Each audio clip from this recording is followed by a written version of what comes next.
We welcome you, Executive Governor of Kaduna State, Niger State, Kano State just coming in, Chairman of the Forum, Governor of Katsina State, the Governor of Borno State, we welcome you, Governor of Yobe, we welcome you, Governor of Kwara State, we welcome you.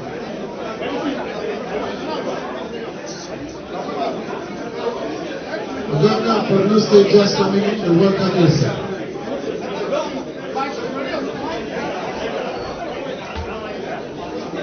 I've also told you that these seats are reserved for senators, so please let's vacate them. Now the Ekiti State, Chairman Progressive Governors Forum, the Governor of Kebbi State.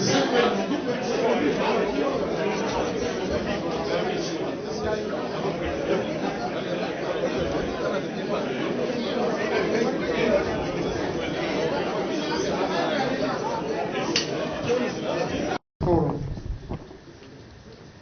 We have a standing subcommittee on legislative matters that started interacting with the last assembly. But unfortunately, nothing of substance came out for obvious reasons. So we thought that we should contact you early enough so that we will put the machinery in motion, making sure that this time around we are on the same page, the Progressive Governors Forum and the National Assembly. We believe doing so will give us opportunity to address fundamental issues that not only affect APC as a political party, but the whole nation. We have itemized some areas which we are introducing for the purpose of this courtesy call. The details will come when your subcommittee and our subcommittee meet and discuss in detail. On behalf of my colleagues, Progressive Governors, it is my pleasure to thank the leadership of the National Assembly, especially the Senate President, Senator Ahmed Ibrahim Lawan, and the Speaker of the House of Representatives, Right Honorable Femi Baji Amina, for graciously honoring our request for this important courtesy call. When we can remember that President Muhammadu Buhari concept today reminded us about our responsibilities in providing leadership to ensure that all of us as elected representatives, which is a collective burden that should prioritize building strong relationship between all elected representatives, both in the executive and legislative arms of government, as well as our party leaders. The absence of good relations has produced crisis of trust, which if care is not taken, can destroy not only our party, but the political process. So as leaders with conscience, we need to make amends, especially in the area of management of political relations across all blocks of party stakeholders. We need not remind ourselves of what happened between 2015 and 2019. We unfortunately allowed avoidable circumstances to give new life to our political opponents, especially parties in opposition to APC, like PDP. We have not managed our personal aspirations to contest elections through the inability of our party leadership to painstakingly ensure broad consultations leading to collective decisions that are the causes of most of these avoidable circumstances. We know what had happened, the build-up to 2019, the crisis we have in so many states within our own political party. I'm sure this paragraph in particular is referring to those crises that could have been avoided. Recognizing that conflicting demands from all stakeholders will not be easy to manage, compliance with provisions of our party's constitution and all relevant laws of Nigeria would have.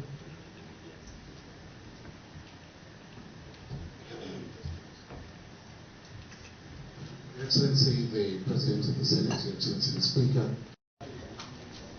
We'll be making remarks, but my remarks will be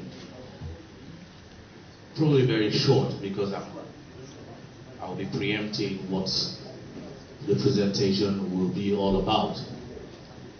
But of course, my remark will touch upon the fact that we're all very appreciative, myself and the Senate President and the leadership of the House, of the role the governors have played in our emergence as both Senate President and Speaker of the 9th Assembly. Your roles in no little way played a major part in the success we recorded at the elections, and so we're very grateful to you for this. I'm not sure what the legislative agenda that the Progressive Forum is bringing, but let me use this opportunity to say that we have our legislative agenda that we'll be unveiling on Friday, which we intend to get across to you formally, but I'm using this occasion to also invite the governors to witness the legislative agenda of the House of Representatives, which will be unveiled in Musayado at 10 o'clock on Friday. Now, whether or not we may need to tweak it or amend it later on based on the presentation that is going to be made today, we'll be more than happy to do so, because we're going to be working in unison, we're going to be working together as one party and as one government. And whilst addressing that issue of one party, one government, I will just touch on one thing that did bother, I guess, myself and the Senate President, was the issue of the crisis in Bauchi State and Edo State. Whilst we were able to successfully resolve the issue in Bauchi State, which is an opposition state, so to speak, unfortunately we were not able to resolve that of Edo State. And I think it's one of the things we should look at and prioritize in figuring out how to constitutionally address that issue. Those of us on this side, the National Assembly, are a little bit perturbed and surprised that a judgment will be given against the explicit constitutional rules of the National Assembly as prescribed in Section 12 of the Constitution, which is written in very unambiguous language. We're a bit concerned that, of course, there are three arms of government, and we will, to serve notice, be going to court on this matter to resolve it, not just for this moment, but for the future, so that issues like that do not come up again. In the House of Representatives, we have adopted a theme, nation building, a joint task, and that's what we call it. And that's how we operate in the National Assembly, irrespective of party. We have not blurred party lines, but we've chosen to come together when it comes to national issues, in spite of whatever political ideologies or differences that we may exhibit. And we believe that as one party, there's so much expected of us in this government. We are going to need one another. It's going to have to be a symbiotic relationship between the governors and the legislators, and that's what we look forward to. We'll probably have a more robust conversation after the press has gone out and we've heard the presentation of the Governors Forum. Thank you very much. Distinguished ladies and gentlemen of the press, this is meant to be a very brief remark, and I will make it so.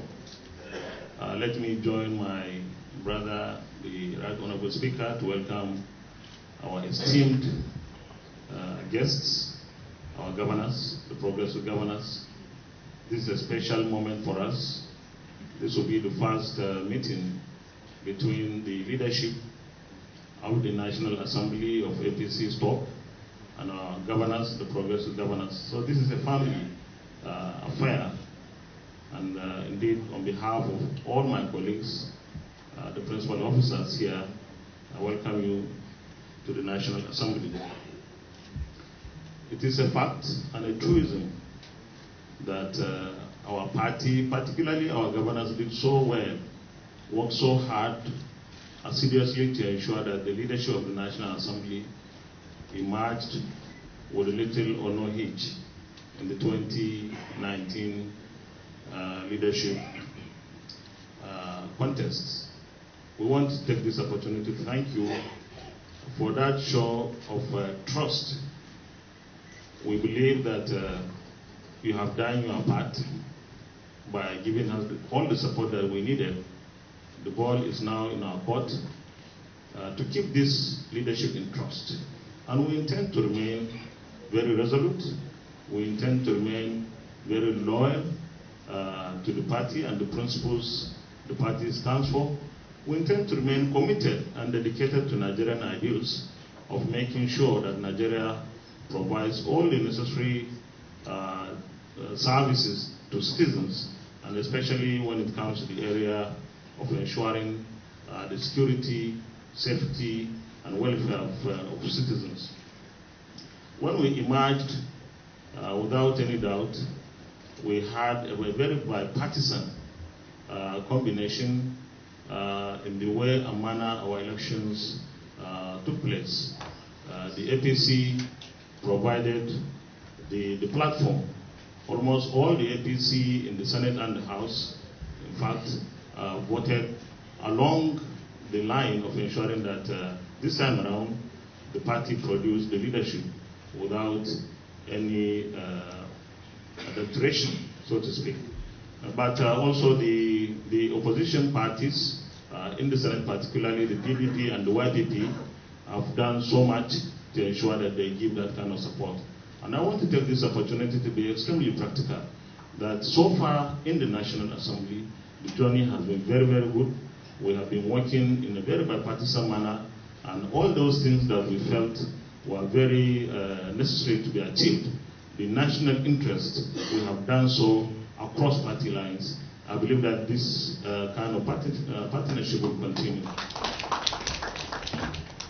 Finally, on this segment, it is necessary that the two levels, in fact all the levels of government, work together. We have certain issues that we cannot do alone at the national level. When we have to take out 11, 12, or 13, or even 14 million children out of school, off the streets, the federal government cannot do that alone. This is something that I think the two levels of government, particularly the states and the federal government, will have to work together. And the states, I want to assure our governors here, you have partners in the National Assembly. We believe that we can do far better, we can do more when we work together, and we are here representing the states. Actually, all of us belong to states. We don't belong to just federal government by chance. It's because we belong to states that we belong to federal government.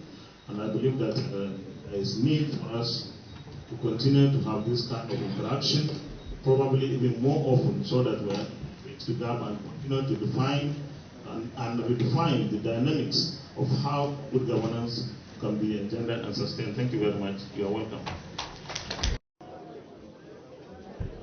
All aides can start moving out.